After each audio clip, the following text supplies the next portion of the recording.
మరి దానికి కావాల్సిన పదార్థాలు ఏంటి చూద్దామా? అలాగే. బొబ్బాస్కాయ ముక్కలు, పసుపు, చింతపండు, కరివేపాకు, పచ్చిమిర్చి, పోపు దినుసులు, నూనె, ఆవపిండి, కారం, కొత్తిమీర, సాల్ట్, నూనె. మరి బొప్పాస్కాయ ఆవపెట్టిన కూరకు కావాల్సిన పదార్థాలు చూసాం కదండి, దాన్ని ఎలా తయారు చేసుకోవాలో ఇప్పుడు తెలుసుకుందాము. సో గాయత్రీదేవి గారు ఎలా స్టార్ట్ చేయాలి? ముందు స్టవ్ వేలి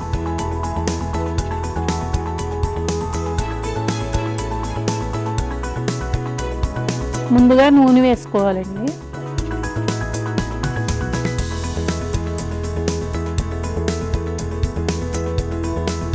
సో మీరు కేటరింగ్ అని అన్నారు కదా, అంటే ఎటువంటి ఫంక్షన్స్కి, అంటే ఎంత కెపాసిటీ వరకు అయితే మీరు అక్కడ కేటర్ చేస్తారు? 200 వరకు చేస్తాం. ఎటువంటి ఫంక్షన్? అంటే ఓన్లీ వెజ్, వెజిటేరియన్. అలాగే పోపు దినుసులు వేసుకోవాలండి.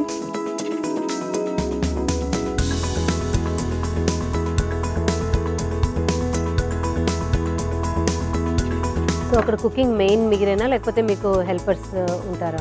హెల్పర్స్ అంటే వాళ్ళే, మా సిస్టర్స్, మేము, మా ఫ్యామిలీ మెంబర్స్ మేము చేస్తామండి. మా హస్బెండ్, మేము ఇంట్లో ఫ్యామిలీ మెంబర్స్. నాకు 9 అక్కలండి. ఓకే. మా ఫ్రెండ్స్ అందరికీ హాయ్ చెప్పండి, ప్రోగ్రామ్ చూస్తారు. ఓకే వాళ్ళకి. ఓకే. సో గాయత్రి గారి ఫ్రెండ్స్ అందరికీ ఈ షో తరఫున అందరికీ హాయ్ అండి. అలాగే కరివేపాకు అండి, ఓకే, పచ్చిమిర్చి ముక్కలు,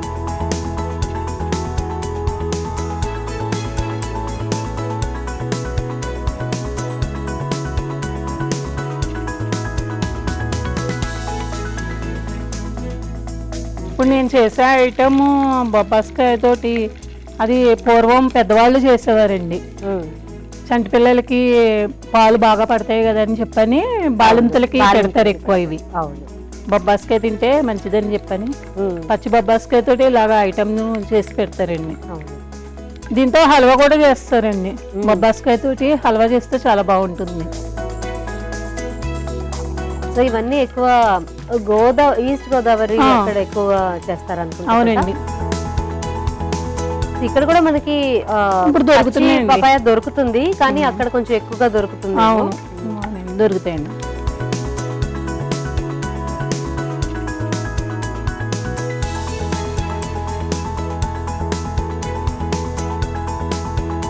దీనికి పులిహోర పోపు లాగానే ఎర్రగా వేగితేనే బాగుంటుందండి, రుచిగా ఉంటుంది. ఓకే.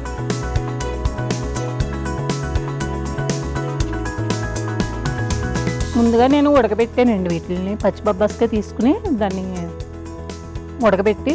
ఓకే.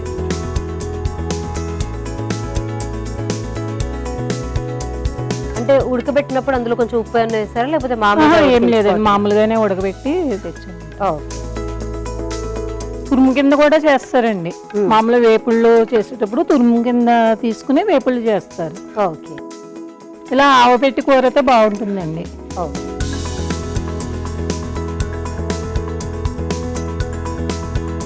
వంటలు అంటే చాలా ఇష్టం అండి నాకు చేయడం. అలాగే రకరకాలుగా చేయడం ఇష్టం. ఓకే అండి. వేగింది, పోపు వేగింది, ఈ ముక్కలు వేసుకోవాలి. ఓకే.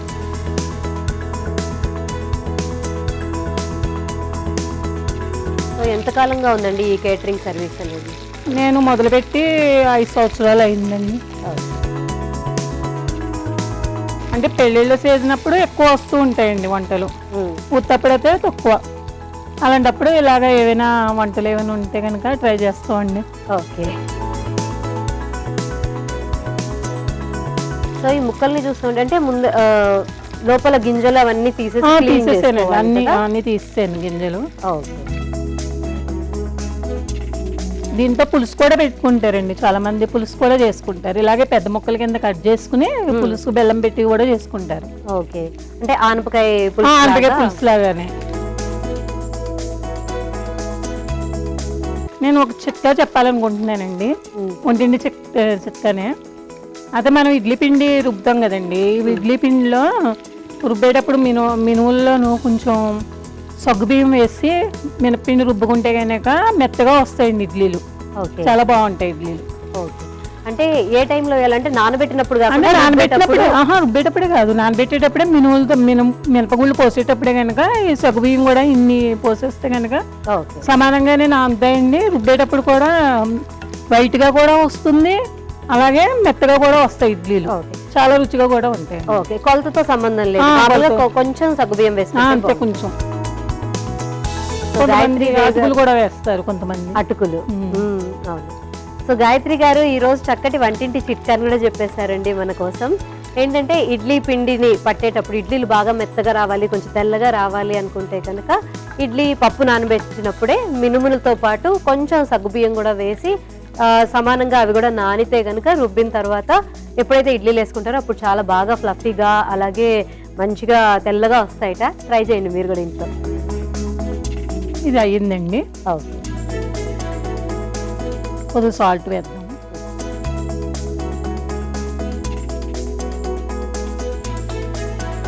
అలాగే పసుపు అండి,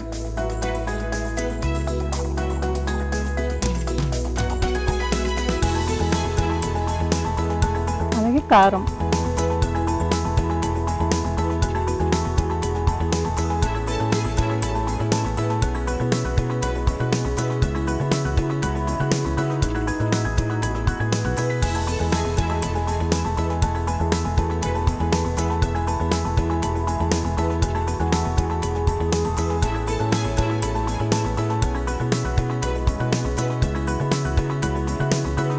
అలాగే చింతపండు గుజ్జు అండి, ఇది గుజ్జు తీసి పోయాలండి దాంట్లో.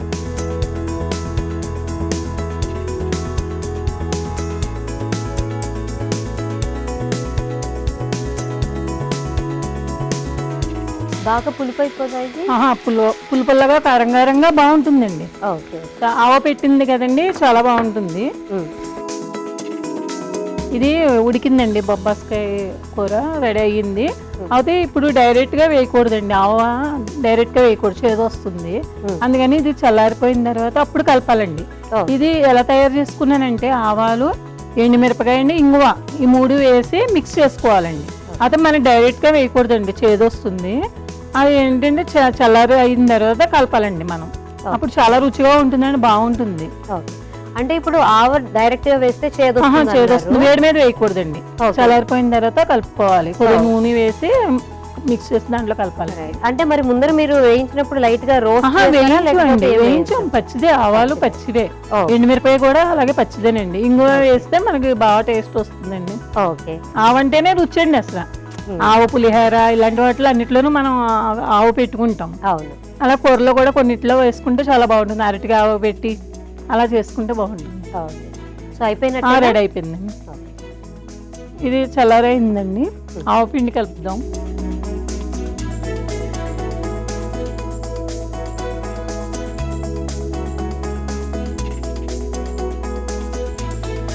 అయ్యిందండి, బౌల్లోకి తీసుకుందాం.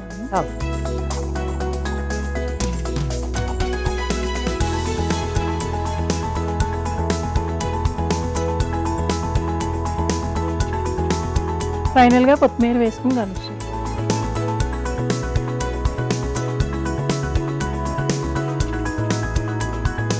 బొబ్బాస్కాయ ఆవు పెట్టిన కూర రెడీ అయింది, టేస్ట్ చేసి చెప్పండి. సో బొప్పాస్కాయ ఆవు పెట్టిన కూర రెడీ అయిపోయిందండి. దీని టేస్ట్ చూసే ముందు దీనికి కావాల్సిన పదార్థాలు, తయారు చేసుకునే విధానం మరొకసారి చూద్దాం. బొప్పాస్కాయ ఆవు పెట్టిన కూరకు కావాల్సిన పదార్థాలు: ఉడకబెట్టిన పచ్చి బొప్పాయి ముక్కలు, పసుపు, చింతపండు రసం, కరివేపాకు, పచ్చిమిర్చి, పోపు దినుసులు, నూనె, ఆవపిండి, కారం, కొత్తిమీర. బొప్పాస్కాయ ఆవపెట్టిన కూర తయారు చేసుకునే విధానం: ముందుగా స్టవ్ వెలిగించి ప్యాన్ పెట్టుకొని అందులో నూనె వేసి పోపు దినుసులు, కరివేపాకు, పచ్చిమిర్చి వేసి కలుపుకొని కాసేపు వేయించుకోవాలి. ఆ తర్వాత అందులో ఉడికించిన పచ్చిబొప్పాయి ముక్కలను వేసి ఉప్పు, పసుపు, కారం వేసి కలుపుకొని ఆ తర్వాత అందులో చింతపండు రసం వేసి కలుపుకొని కాసేపు ఉడికించుకొని స్టవ్ ఆఫ్ చేసుకొని అది చల్లారిన తర్వాత అందులో ఆవపిండి కూడా వేసి కలుపుకొని సర్వింగ్ బౌల్లోకి తీసుకొని సర్వ్ చేసుకుంటే బొప్పాస్కాయ ఆవపెట్టిన కూర రెడీ.